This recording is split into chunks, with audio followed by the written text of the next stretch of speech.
fifth angel blew his trumpet, and I saw a star fallen from heaven to earth, and he was given the key to the shaft of the bottomless pit.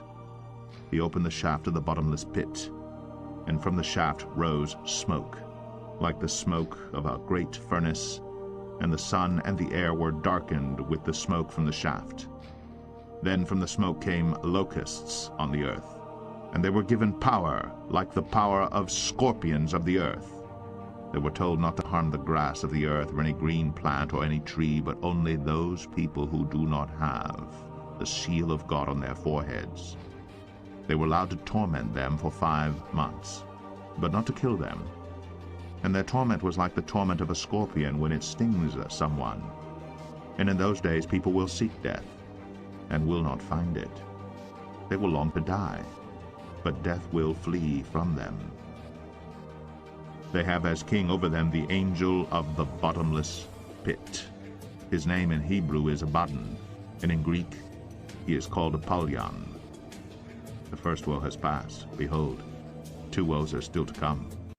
And it shall come to pass afterward that I will pour out my spirit upon all flesh, and your sons and your daughters shall prophesy. Your old men shall dream dreams, your young men shall see visions. And also upon the servants and upon the handmaids in those days will I pour out my spirit. But I did it. I actually did it, Doctor. See, viewing was only the beginning, but like a rudimentary computer, it only took time and development before a new model was born. You harness a wormhole, speed up one end and slow down the other end. Go on. I can't. Mr. Darnell, you realize... Slow down the others, I can't. Let's leave it at this. How does it work? How does it work? You have to understand, if I answer that question, it could rip a hole through everything as we know it. But that's why you're here, isn't it? To change the past, so you're gonna have to give me something. Dr. Pine, I was under the impression it was never a good idea to force a patient to divulge anything they weren't comfortable with. I can't keep doing this. All right. I know this must be frustrating.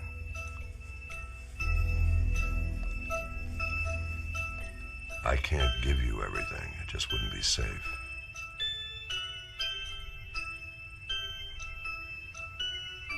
I'm listening.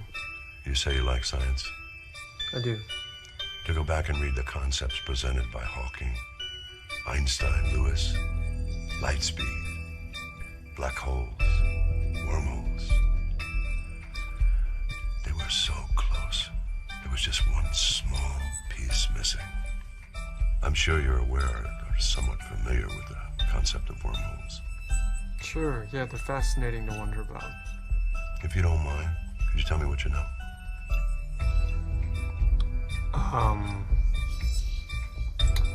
They're a consequence of Einstein's theory of general relativity. A wormhole, in theory, would act as a shortcut or a passageway through space and time. The physics are even simpler than your definition. A wormhole creates a tunnel, effectively cutting through 2 locations in space-time. Yeah, therefore eliminating the need for 3-dimensional travel through space. No more rocket ships. I like Stargate too. Oh, wow, Stargate. It's been a long time since I've seen that movie. Who was that guy in it? He was really good in that old Western. Kurt Russell? Kurt Russell, he was good, wasn't he? Listen, nothing you were telling me is new information, right? The theories about wormholes have existed for a long time, but nobody knows if they actually exist or how to find them. But I do. They're everywhere. Just a matter of seeing them and harnessing them. But you haven't explained either. How do you see them? How do you harness them? A machine, some sort of gateway? Of course you need a machine to sustain a wormhole. But this is where I stop. I have given you the gun. Let me keep the bullets.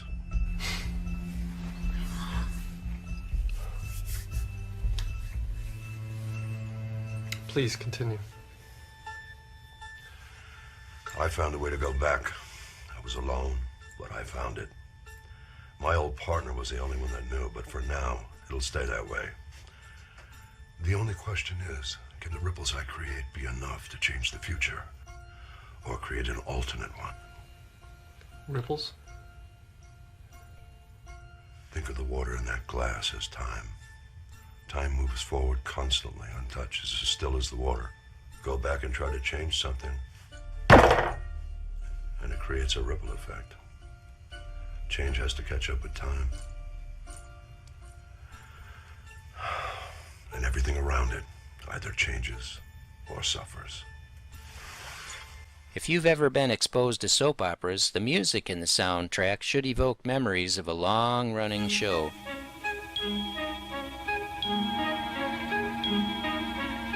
Like sands through the hourglass, so are the days of our lives. Like sands through the hourglass, so are the days of our lives. That's the kind of subtlety being leveraged by the filmmaker. Darnell, the time traveler, an inventor of time travel who destroyed the future, says, think of the water in that glass as time. Time moves forward constantly. Untouched, it's as still as the water. Go back and try to change something, bang, and it creates a ripple effect. Read between the lines. The particle collision pictured creates a ripple effect in time, a time impact event. Who is trying to go back or forward to try to change an outcome? Darnell is. That's why he's there meeting with Dr. Pyatt and speaking so persuasively. Darnell himself is playing the role of the destroyer of worlds, the dancing Lord Shiva. Under the lamp, we see an idol of Shiva doing the cosmic dance of destruction, a miniature of the one featured at the Cern facility. There's a horned mask on the wall that represents the horned god Cernunnos, the god of the abyss, who is continually being invoked in ceremonies where magic circles are cast with salt, just like in the Symmetry film. Yes, Cernunnos, C-E-R-N-U-N-N-O-S. Also, Nodens, Abaddon, Apollyon the Destroyer. It's a clever set. The table lamp paints light on the wall in the shape of an hourglass, hinting of a measure of the sands of time. Under the lamp, you'll find a pitcher of water, a reservoir as drawn from the river of time. Mr. Darnell's pocket watch rests on the coffee table with his time water glass, with the hinged case being a model of folded time-space. The box of tissues on the table is a cube. Think of the cube in the Marvel comic universe, which has to do with a multi-dimensional binding and the control of vast time-space energies. Again, what kind of machine are they talking about in the clip? Did you see the picture on the wall that artfully illustrates the particle collisions? Darnell mentioned small pieces, like subatomic particles. He mentioned a gun and bullets, and the collider fires protons like bullets from a machine gun. Did you notice the picture of the full moon next to the one of the particle collisions? That's a celestial timekeeper, the one that rules the night according to the foundational cosmological text of Genesis chapter 1. It's appointed for signs and for seasons and for days and years, and to give light on the earth, which is a matter of the revelation of supernatural insight and the Hebrew Moedim, the prophetic schedule of holy days. The moon silently affects the tides of the seas on earth in endless cycles. With that influence due to the interaction of gravity relative to mass, and with the water and the sea as a metaphor for time, that's a potent symbol in the context of the particle collider, with its vast array of enormously powerful ring magnets arrayed in a giant ring. Sonic energy is also used to accelerate the particles, so the LHC literally sings as the particles dance. Symmetry's opera and dance. When Darnell bangs the coffee table and we see the imagery of the particle beam collision so clearly illustrated, is there any doubt about what time machine they're talking about? With all the clues, do they really need to say it? Need more evidence? Darnell doesn't actually hit the coffee table with his fist, not directly. He hits a book that sits on the table, which is wrapped around with two rubber bands, one red and one green. The red band represents a stream of particles traveling around the LHC, and the green band is the opposing stream. The crossing of the bands represents the crossing of the streams where the collisions occur. He strikes the rubber bands at their crossing. Bang! What's in Darnell's little black book? Notes on particle physics, time-space manipulation, and time travel? Are the bands made of rubber because time is flexible and in flux, able to contract and expand? Is there a redshift of the beams relative to one another, where he's slowing down one and speeding up the other, which Darnell had already claimed was a general principle involved with harnessing a wormhole? There's another aspect of the rubber band-bound book that should be mentioned. The two men are actually the same man who traveled back in time on a mission to convince himself not to make the mistake of building the device that would destroy the world in 50 years' time. The rubber bands represent the life of the man, where there are two at once, at the crossing of the future with the past in the present.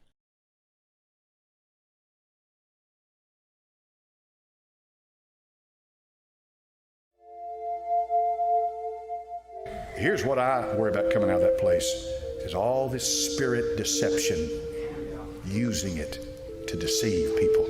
They connect spirituality and science together. They've got what they want when that happens. Father, in Jesus' name, there may be somebody sitting in this house this morning that's awake now. They've wakened up, they're alarmed, and they're worried. We'll do something about it. In Jesus' name, and for Jesus' sake. Amen.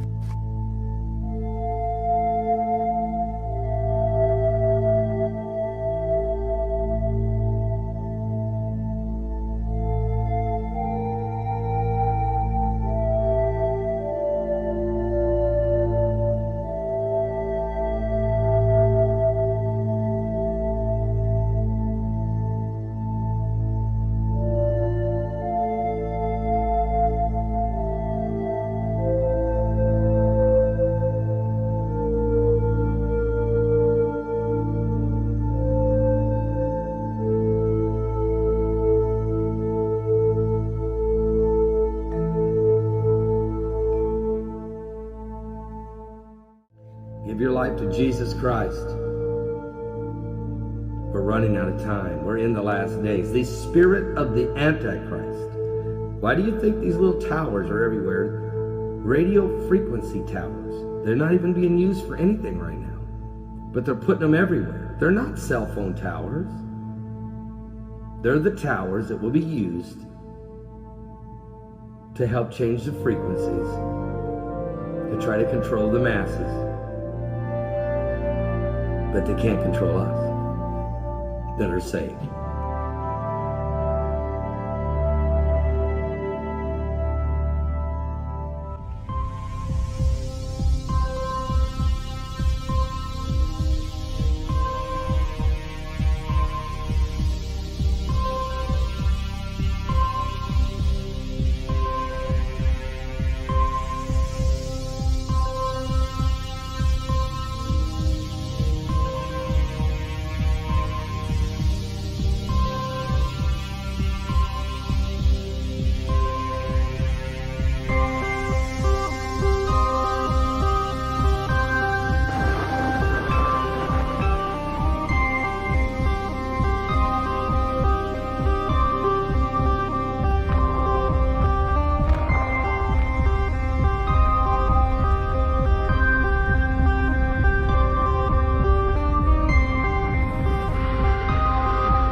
Looking for how God holds everything together. That's why they call it the God particle.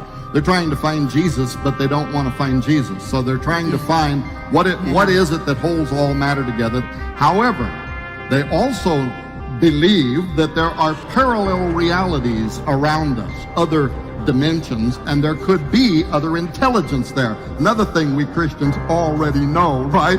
Why not just come and ask us? You don't need to build a collider. However, there's a reason God put them on the other side of that veil, and you might not want to open the door. And here's the thing. Their own director of Cern has gave interviews to the British press in which he admits that's what they're trying to do. They want to open a door to another dimension. And he said, when we open this door, he said, something might come through it. It's named after Apollyacon, the gateway to the god Apollo. But what does the book of Revelation say? That an angel comes down with a key to the bottomless pit and opens that gateway. And guess who is the god down in there? The king over the bottomless pit, Apollyon, Abaddon, the king of the bottomless pit, and we're trying right there to open a gateway. When we was talking back there, I said, it sounds to me like you're describing they're trying to open the door to the gate to hell. Right. Okay. Well, here's the thought. God literally sealed and locked demons into the earth that would not be released until the last days. And now we have evidence that man is the one that's trying to open the door and release them. Well, we can start with the tunnel in Switzerland that had a strange demonic satanic ritual coming out of the abyss. So what we're going to cover here is the Goddard Tunnel ritual that we watched in Switzerland. It's not at Cern, but it is in Switzerland, and it is definitely connected with the rituals going on. I believe they spent, 8 million euros on this ritual event with the Goddard Tunnel. And Chris will go into depth discussing which Sumerian story that is connected to this Goddard Tunnel event. Let's go over the tunnel ritual, what was symbolized in this ritual, and then we'll connect it to some ancient history of what's actually going on. Okay. The first thing that you see is a crowd of zombies coming out in their orange suits. There's a lot of satanic, weird sound music going on during this whole ritual that was awful. There's so much going on in this ritual that we can only cover so much, but basically it's a ritual of coming out of the abyss, beheadings, sacrifices, and then coming out into the light, basically. One of the things that was significant in this ritual was the Baphomet and the worship of the Baphomet, the veil covering the people's heads so they cannot see. These people that are, they strip their orange suits off and they're dancing really crazy. And then you have these people with a bunch of trees on their heads. And actually, I have a picture that shows the Proto-Shiva and Cernunnos, that's the gatekeeper of Orion, where the gate is, with a tree coming out the center of its head, because the head is actually a trident, and it symbolizes the Kabbalah tree and the crown chakra, but the head on these people, they have trees growing out, so it is the tree of consciousness that grows out of it. And they come out of this huge tunnel with mountains on the sides with this portal looking thing with a bunch of eyeballs. It has a bunch of different things going on the screen, which is pretty wild. And then they do this dance with a Baphomet, and this lady in red comes out pregnant, and then this other girl Baphomet type figure comes out, and they're just doing weird dances, and then people with these big old head things on. So we're just trying to figure out what is this craziness that we're watching. Rick Wiles came out with the initial video on True News of the actual Goddard ritual, filmed by Ruppli, which is the Russian television news service. So we're watching these things. We got Angela Merkel there. We got the French representative there. And everybody is trying to figure out what is going on here. But basically, we've connected that this is another ritual for the New World Order related to a Sumerian epic tale. What I found interesting when we were looking at this, we came across this one photo of a lady with a bird's nest on her head. And, I looked at that and, I'm monitoring these stories from these other sci-fi channels and stuff. And I look right at her and I go, wow, that's that Dr. Jones character from the 12 Monkeys, the sci-fi time travel show. Or somebody who looks like a spitting image of her.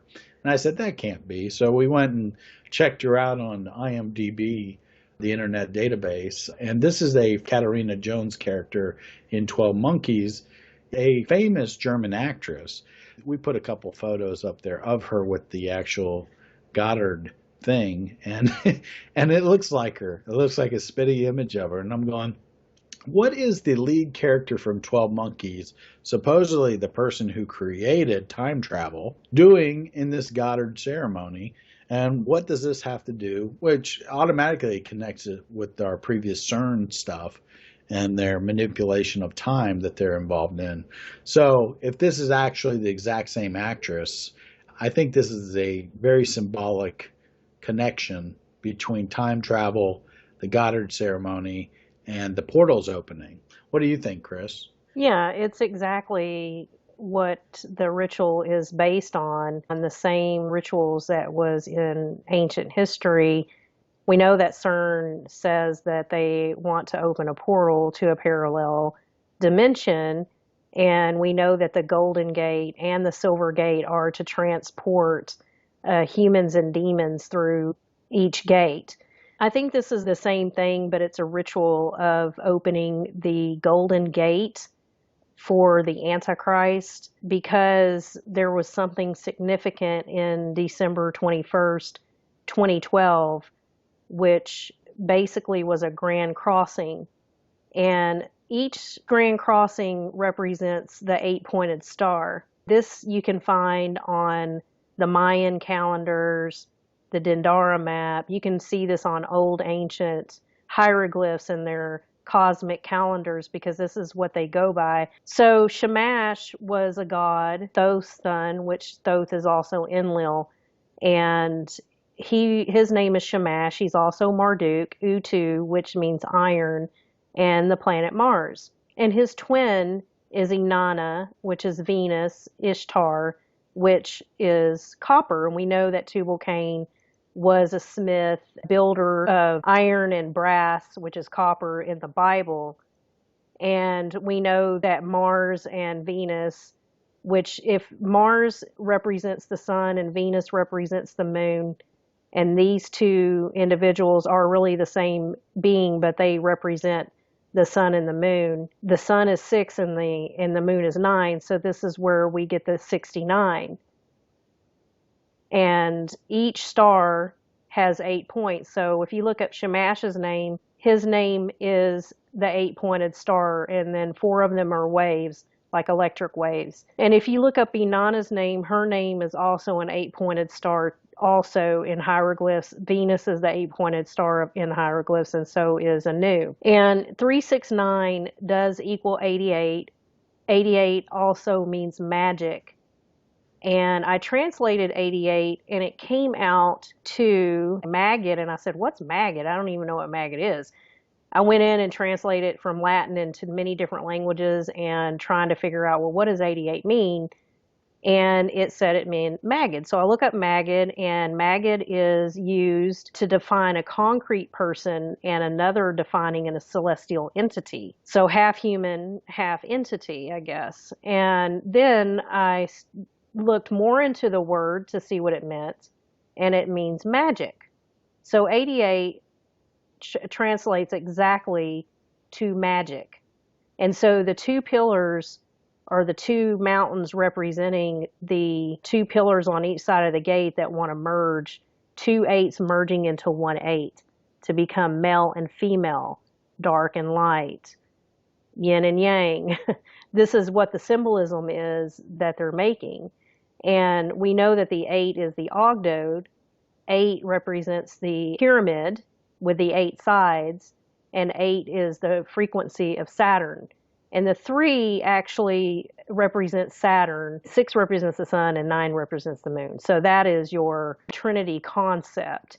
And I can prove that because Om, I was looking into that chant that they do, which is Om, because Om also means 88. Om is 8, composed of 8 parts representing the Ogdode. Om is Shiva, the star in the crescent. It's Brahma and Vishnu. And if you look at old pictures of Brahma and Vishnu, you'll see the lotus flower, which Brahma is sitting on with his 4 heads, 4 faces representing the lion, eagle, ox, and man, because Brahma is Saturn. And his umbilical cord is stuck to Vishnu, which is Jupiter. So Om is really chanting to all of the 8 planets, including the sun and the moon, which is very interesting because when people are doing the yoga or they're doing the chanting and they're doing the Oms and they have these, they're going through the vibration of the chakras, each chakra represents a planet.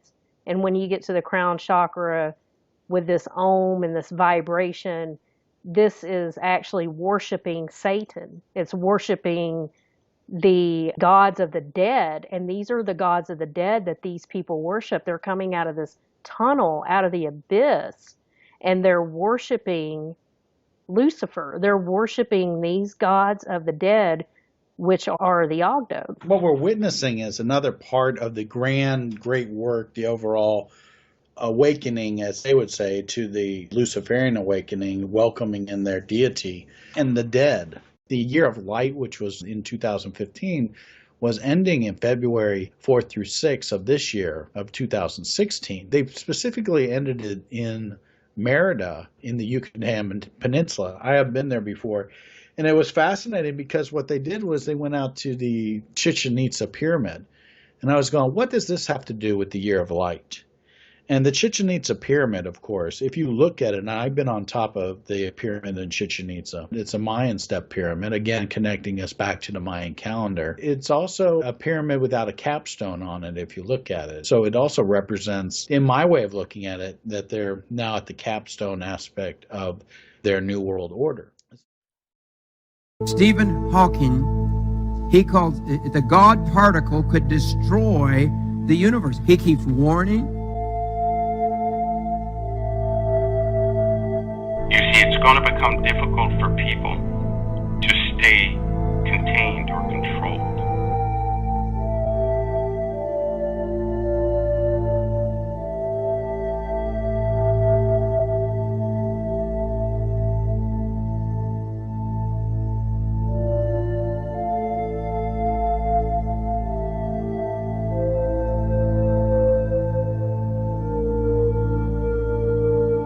In the book of the Revelation of John, it does speak about a messenger from the upper levels coming down to earth and opening up a doorway to the bottomless pit down inside the earth to let things out. So maybe this is research being done to develop the technology we need here to do such a thing. I don't know. I mean, it's just a wild guess. Right. And it's interesting, I think, that, it seemed like even in the Old Testament, whenever there are mentions of high places and things like that, it required, at least for the fallen entities, required some sort of sacrifice or some sort of ritual for these fallen entities to come through. It seems like God's angels are freely able to, traverse as they will, but the fallen entities require some sort of key, if you will, for us to allow them in, so to speak.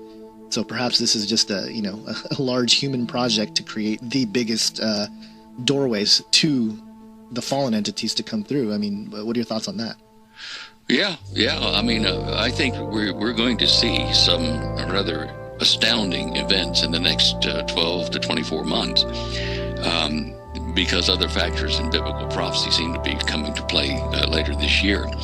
And that would then require the presence of this fake alien landing, invasion, or whatever.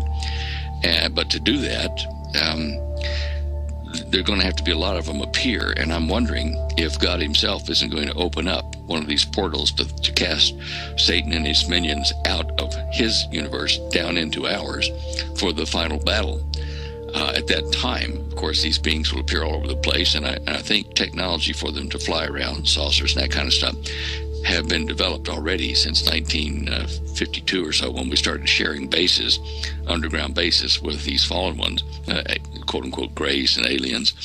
But I think this has been prepared for the time when the gateway opens and these beings are pushed out of their level to ours. The Freemason, New Atlantis, Francis Bacon connections of the United States. What is the ritual being played out here? Because we're watching these rituals. The Goddard Tunnel is a ritual connected to the story of Shamash burrowing through the mountain, right, through the rock. Right. And Which that's represents the pineal gland, because the 3 stars of Orion represent the 3 pyramids, and the center part of the trident, which is Cernunnos's head on Orion, is the pineal gland. So that's what it represents. Yeah, so here is Chris connecting the story of Shamash coming through the mountain, which is the pineal gland.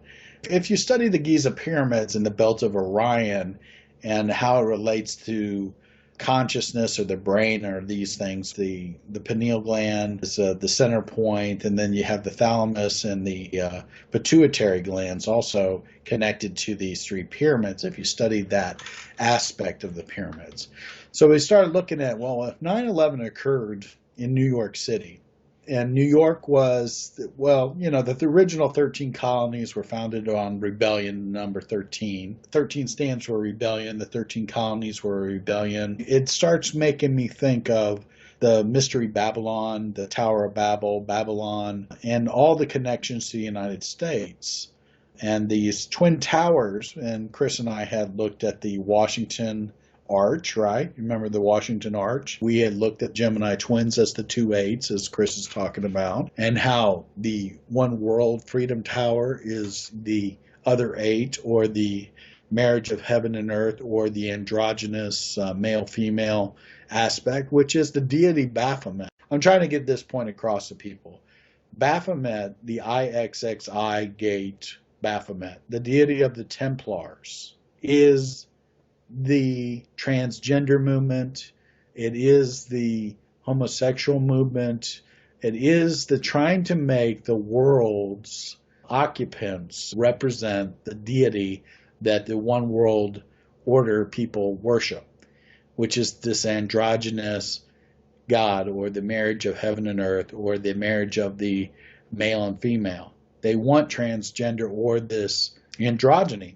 Our channel is named after the Matrix concept. And if you look at the makers of the Matrix, the Wachowski brothers, well, if you look at them now, they're both the Wachowski sisters.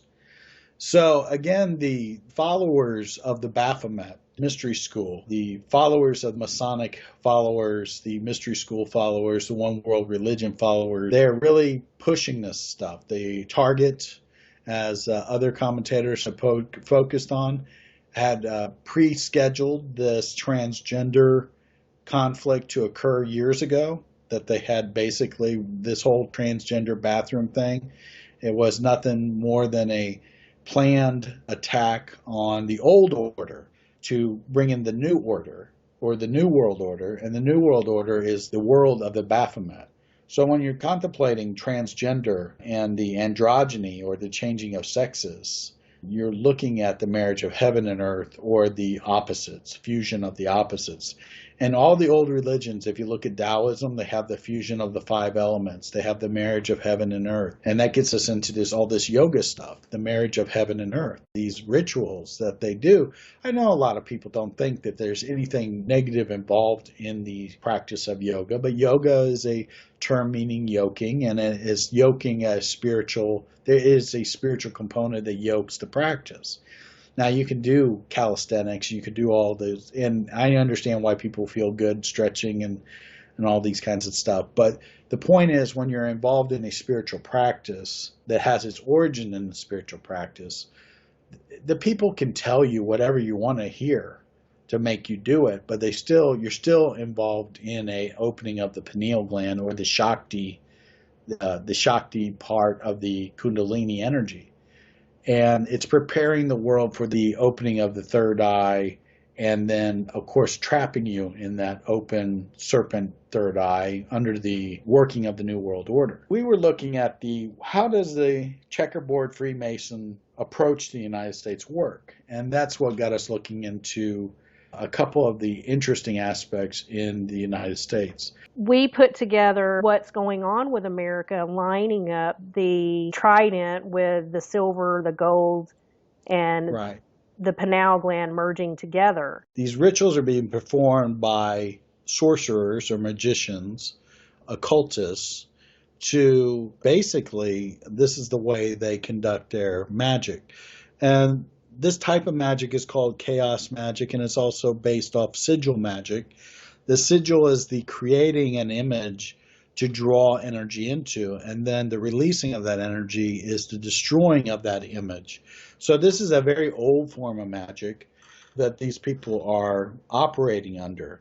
What they're doing is through trauma and tragedy, the demonic spirit, the demonic energies are vampiring the energy off of humans. This is the whole Matrix concept of the Matrix, was that humans are soul energy, spiritual energy, and that these fallen angels, the angelic realm that has rebelled and the demonic that have rebelled against God are unplugged from God, and they are vampiring the spiritual or soul energy from the human race through traumatizing it, setting up these things so that they can draw off negative energy. So it is a vampiric process. So 9/11 was the beginning of this march across America in the symbolic sense of the Silver Gate here, the intentional joining of the Gemini twins, which I pointed out before over and over again. The Kelly brothers represent the Gemini twins of NASA. The two brothers represent the Gemini twins and their ceremonies that they do between one being on the earth and one being in heaven, the joining of heaven and earth again. We started with New York City and that sigil magic, which was drawing in the trauma of 9/11 or the Silver Gate ritual in New York City that the Rockefellers had set up through the Washington Arch with the Twin Towers to show the destruction of the towers, to gather the energy of the trauma of America. Also, the removing of the towers is the transitioning of power from America, because there's a transitioning in the New World Order from destroying the old order, which was the American freedom of democracy, well, a representative republic, to a tyranny system, which is represented by the pyramid. Because under a pharaoh or under an Egyptian system, it's all tyranny. It's a fascist, tyrannical system that's run by the pharaoh, which would be the Antichrist character, and his minions, or the religious followers of his that are the elite class, which is shown in Plato's book, The Republic, the form of leadership they want to follow, which is you're born into, by blood, into an elite class, and you rule over the slaves through a military fascist order of military guards. And that's basically what the New World Order is. It's a tyranny system. But we started mapping the Giza pyramids across the United States, and we started noticing with Cern and Cernunnos the site of the goddess, or Isis. We began talking about Isis and her march across the Middle East, piecing back together Nimrod, or Osiris, by destroying the opposition. And we have the goddess sitting out in the harbor of New York City representing Isis. So we're marching from Isis all the way across America until we end up over on the West Coast in San Francisco and the Golden Gate to where the sun. So we're transitioning from Isis to Osiris again. What we found interesting was the middle part of the St. Louis Arch, which is what we believe is the pituitary gland.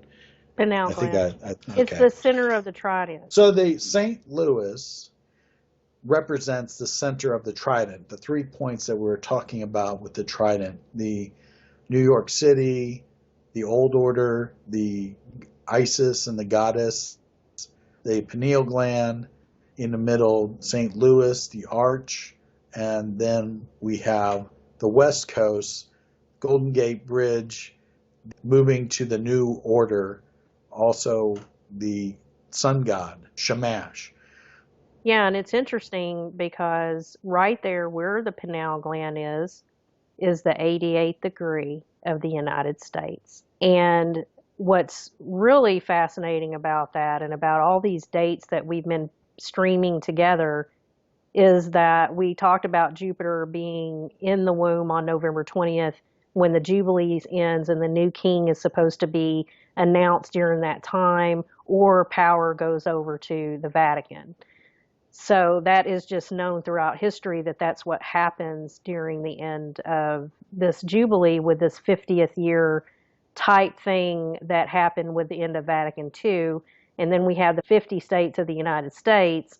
And so we have this checkerboard grounds that we're looking at with the United States and the Freemasons. If that's on the 88th degree and we have Shamash coming up through the mountain tearing apart the United States, this is a huge ritual that possibly could happen because on August the 17th, the cosmic egg, which is a total solar eclipse, this is the same thing that happened December 25th, 3117. This is what the Egyptians would raise the casket of Osiris, and they would do the ritual to open the portal to raise Horus. And this is the same thing that Cern is doing, the same exact thing. And we'll have to go into more of that with Anthony. We have a lot of detail with the Z-pinch, and we're talking about the Z-pinch with the United States, with the pineal gland in the center, the silver and golden gate, because the Shin rings represent Shamash and Inanna. And these are the 8-pointed stars. 8-pointed star is the star of chaos, and you can look that up. Star of chaos is the 8-pointed star. And this is their name written in the 8-pointed star in hieroglyphs. So you have the moon and the sun wanting to merge. And then you have the 88th degree of the United States possibly being split into two. And then we have the Ogdode, which is the 8, the egg going across, hitting exactly on Missouri.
For 250 years after People, St. Louis's gateway arch has worn its stainless steel skin as armor against the dragon's breath of corrosion.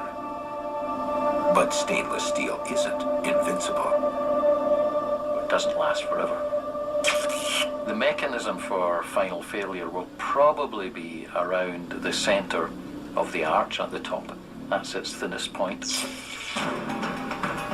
The thinnest points are the two sections that form the so-called keystone.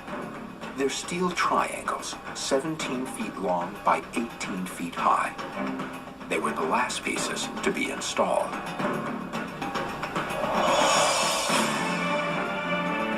The keystone is so critical to the structure's stability that until it was inserted, A temporary stabilizing truss had to be used to keep the two legs from collapsing. Before the pieces were lifted into place on October 28, 1965, a Roman Catholic priest and a rabbi blessed the keystone. Now the prayers of man are of little help. The keystone buckles and drops from the structure. The two legs of the arch would not be able to stand on their own, and they would fall down to the ground.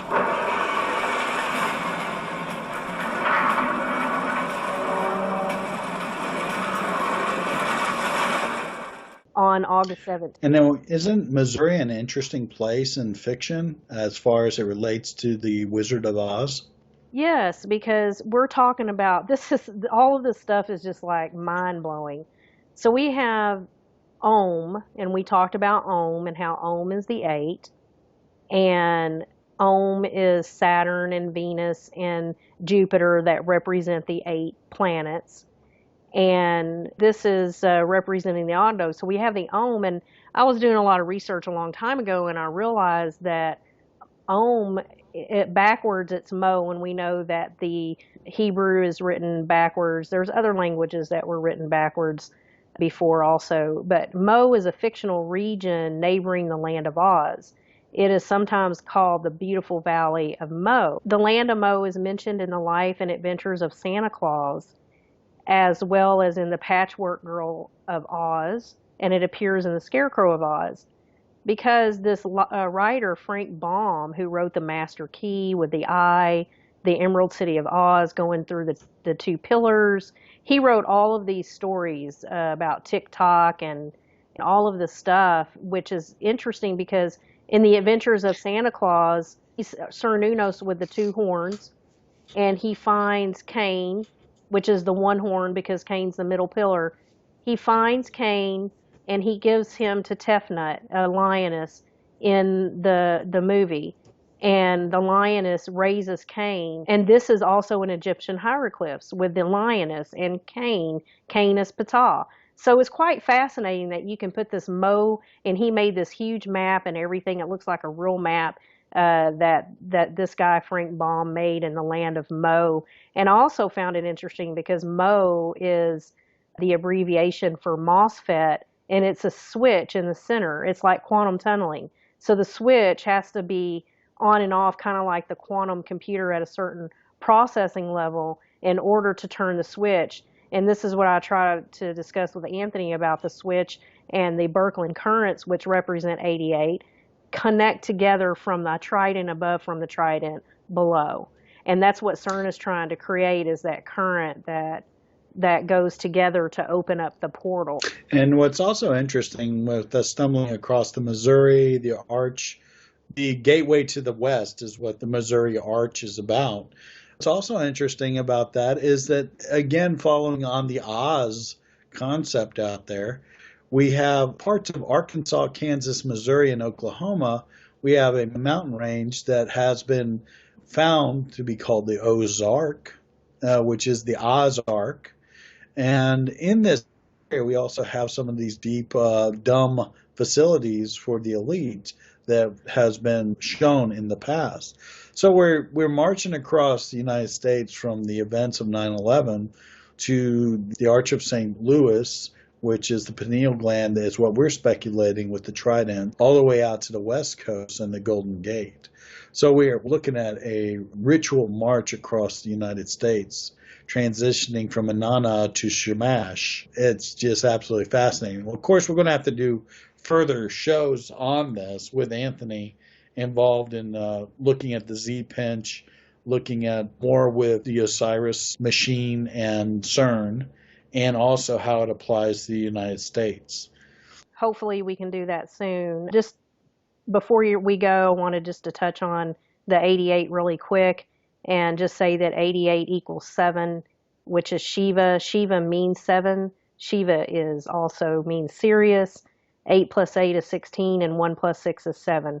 So all of these numbers are magic. They're magic numbers. And 7 equals 4 and 3, which represents the swastika that we talked about, Ursa Major, connected to the pole star, is another 8. And the capstone that Tim was talking about is the 8. It is the Ogdode. It is the stone that Thoth apparently laid when he was the Bennu bird as the sun. And so these 8 deities represented Helios, which is the 9, the Ennead. These 8 deities are the capstone. The capstone ends in 5776, which is the New World Order. And I'll put several links that people can look at regarding the calendar of the pyramid. The pyramid has been around a long time. The base of it is 1776. It ends in 5776. And that goes along with the other calendars as well. When you put them together, it's pretty fascinating. Something big did happen in December 21st of 2012, and that's 369. It's 33 and 5, and it adds up to 369, 88, 911. So those are all magic numbers. Exposing these people is very important. It's not to sensationalize them. It is to expose them, to shine the light of day on them. People can't deny this is what's going on. They can't deny that the folks who are involved with Christian ministries pointing out the working of these United Nations, Satanist, Luciferian factions and their rituals is going on. People can't deny it once we expose it. You just will not see this on the mainstream media because their job is to distract and not to inform. And what we're doing here, the free alternative Christian media, is exposing, shining the light, getting the information out there so you can do your own research and verify what we're talking about. Thank you, Chris, for today. This was awesome. What you've shown with the ancient history, depiction, rituals connected to the coming New World Order, Osiris, the stories of Shamash coming through the mountain, the pineal gland, the Goddard Tunnel, and the role of America in the forming of the New World Order. So this was a great show. We'll continue the Baphomet discussion related to transgenderism and the promotion of homosexuality to transition to an asexuality, gender-neutral kind of world where any type of sex is accepted, pedophilia, any form of sex. So this is their God, and what is it? The whole of the law? Do as thou wilt may. Mm-hmm. Or do as thou will. So, you know, they're Satanists, and that's straight up. Then their Baphomet is they want the world to emulate Baphomet, and that's what's going on. Oh. And of course, Target is with their symbol represents the Luciferian agenda. So they're, of course, leading the way in representing the Baphomet issue. So we will talk to you next time. Yeah, thank you. Logic before authority.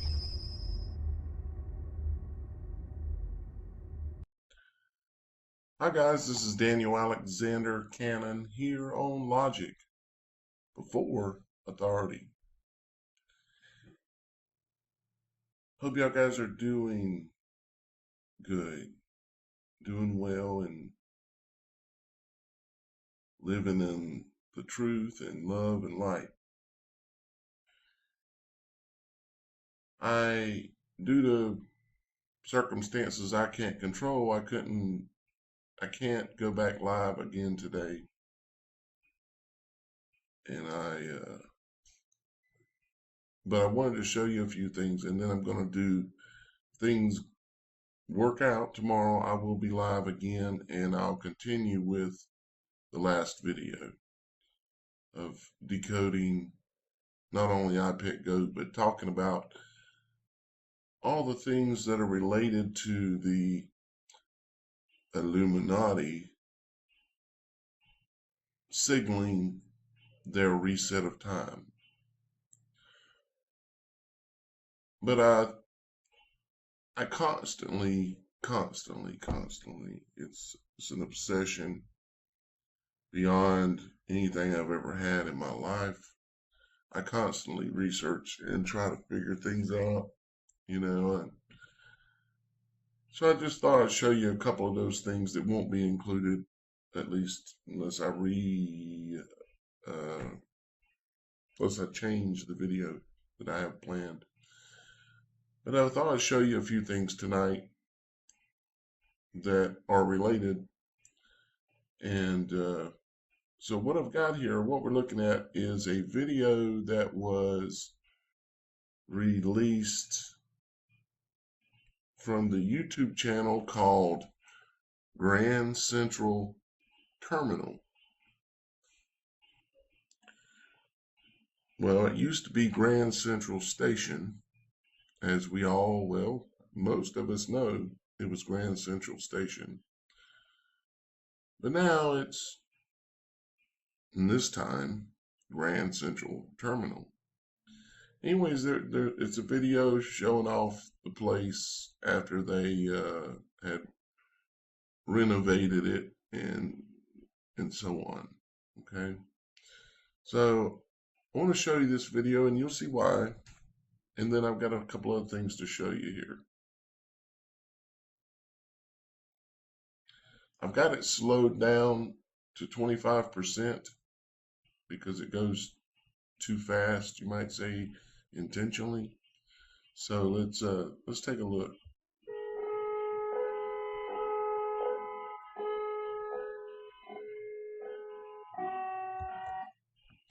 All right, we're 2 seconds in, and up here on the roof, this is showing the roof of Grand Central Terminal, and I'm going to show you why they changed the name to Grand Central Terminal from station.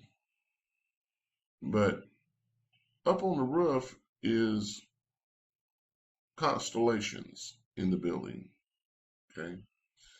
And there are 13 windows. 13, kind of like a clock, except for 13 is the controlling point, the center, like I've said, of the clock. But what you can see on the roof when they first show it is Orion. They have a depiction of Orion, which ties back to Egyptians, the pyramids, the whole thing. And then they have these arched windows that have bars on them. All the windows in Grand Central Station or Terminal have bars on the windows. And there's, like I said, there's 13 windows. There's 10 of these, and there's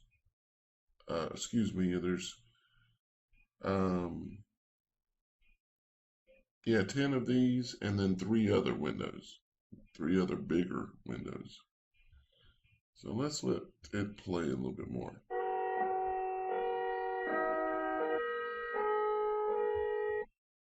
And there's the other 3 windows, okay, coming into view there. So 13 windows.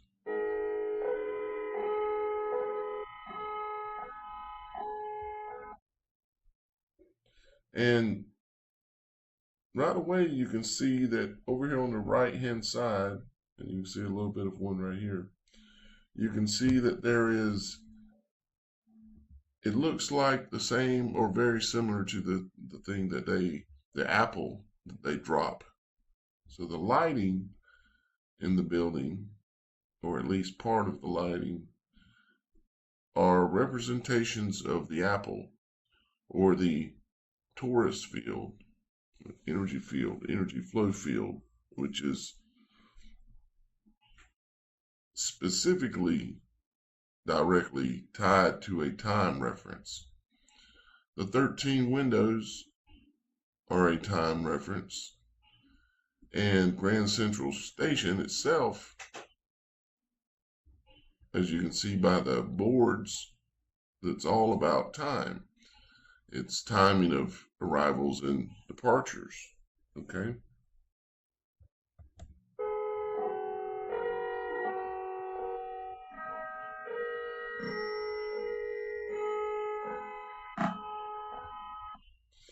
And then, of course, they have to show us the time clock as well. Which, if you look at this time clock closely, one thing is it has one of the light globes depicted here behind it, okay, which is the apple, and then a four-sided clock, okay, like the four winds of the earth. And then the ball sits on top of, it's kind of like the apple has been dropped into time, and time is water. If you've been on my channel for a little while, time is water, or is symbolized by water, and the apple has dropped into the water and popped back up and caused a splash, and it is sitting on a pinnacle of water. I've looked at, and I don't know if I have one here, but I've looked at other photos of this clock, which we'll see it actually here in a minute. I have it where you can see this better, but it's like an apple or something that's been dropped into the water and it popped back up. And this is sitting on the top of a, frozen in time, on the top of a pillar of water. Okay.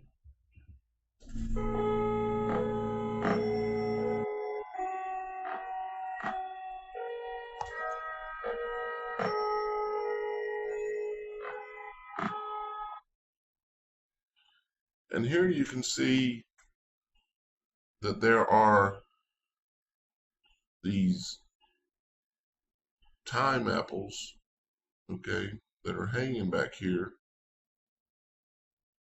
You can see that visually there are 8 visible, okay. I'm not sure if there's actually 8, but visibly there are 8. 1, 2, 3, 4, 5, 6, 7, 8 visible. And 8 is absolutely a time reference.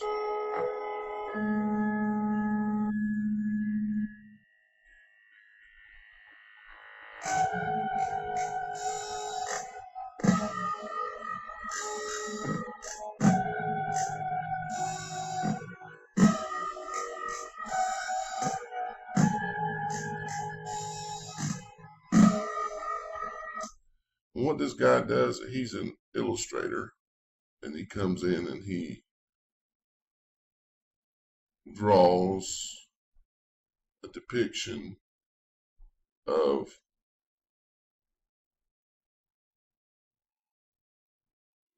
Grand Central Terminal. I can't even hardly say it because it's station. But he depicts it frozen in time.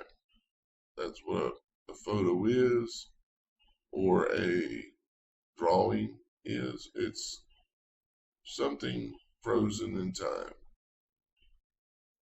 Okay, so I wanted to show you that, and then here is, let me move this over a little bit. See, well, this is actually a good spot.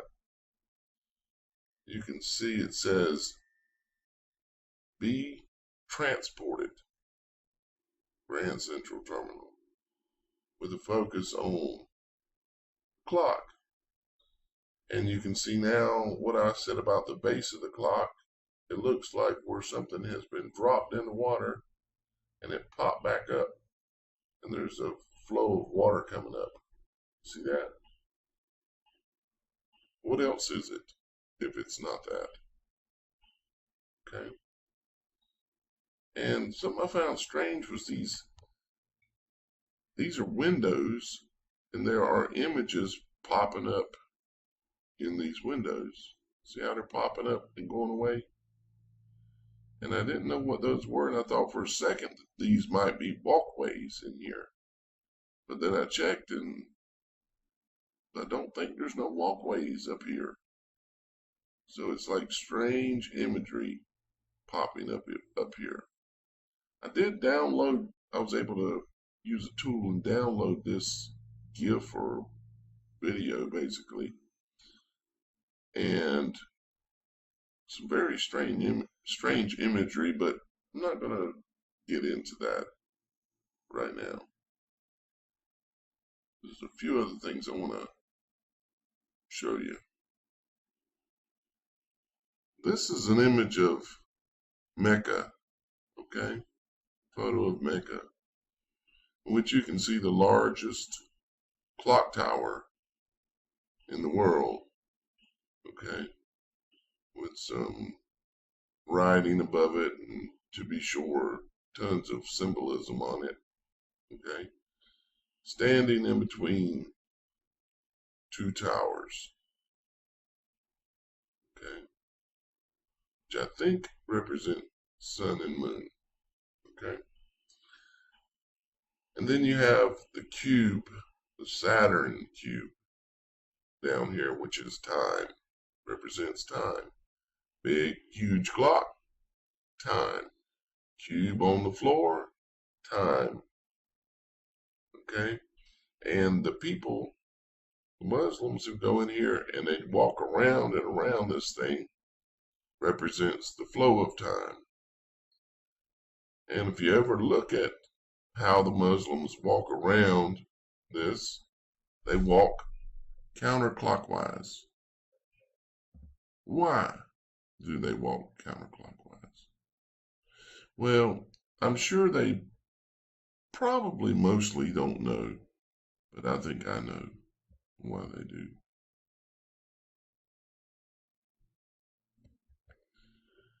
At the top of the clock is something else. It's a very much known Islam symbol, which is the crescent moon, right? Crescent moon. And there's something else here that most people don't notice. This is writing. This is Hebrew writing. What this means in Hebrew is 666. This is literally 666 written here, except for it's written as 660 and 6. 660 and 6 is what is written on this clock. You can look it up and prove it to yourself. I could prove it to you, but that's what it is. Okay? Now, the crescent moon is a known symbol of Islam, as well as the Masons and the Shriners. This is a known symbol of the Masons, the Shriners, and Islam, and it is Islam, and it is the Masons. Masons and the Shriners are rooted in Islam. You know, if you go outside tonight, right now it actually just turned after midnight. I'm sitting here after midnight making this video, and it's May the 8th, 2019. And for you, you're witnessing something, an event, me speaking, that happened in the past, which in itself is amazing, really, if you think about it. But the crescent moon, if you go outside and look at it, it actually looks pretty much just like this. Right now, it's turning and starting to lay on its back. And I can't help but relate it to this image.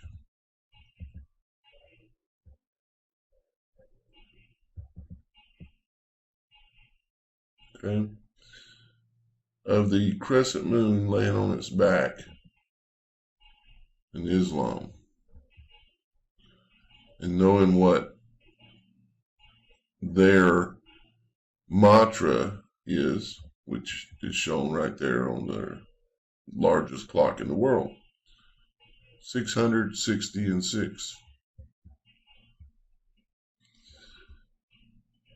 And what I'm getting at is, it kind of struck me last night that I wondered if there was going to be a point in time that we would look up in the sky, and this, because it seems like the moon, every time we go through a cycle where the moon is, which growing up as a child, I don't recall seeing the moon laying on its back, but every time we do, it seems to be laying a little bit further on its back each time in the last year or so.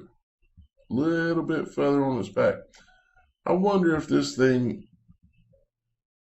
in the near future, and I pretty much mean this year, we're going to see it laying in that completely on its back mode, you know? I'm not saying that's going to happen, but I think there's a reason for the imagery of it laying on its back. So there's that. And we're talking about Freemasonry and all this, and I've been looking at clocks, and the reason why they're all set to this time right here. And I think I understand it a bit better. And in my video that I started yesterday, that I'll be going live and finishing tomorrow, I'm going to explain more about why we see this imagery. And it could have to do with what you're seeing right here. One hand pointing to the sun, one hand pointing to the moon. Could have something to do with that. But it's something I've noticed, is that so many new clocks are pointing to the same time. And I don't think it's by chance. Like, you've got the Omega symbol here. You got the Masonry symbolism here. You've got the all-seeing eye, which I know it's something somebody created and put it out. Doesn't necessarily mean exactly what we're looking for. Right? And there's even a tattoo of the same time. Looks like a woman, maybe. Maybe. These days, you don't know. Of that same time, see, this is the 12 o'clock point here.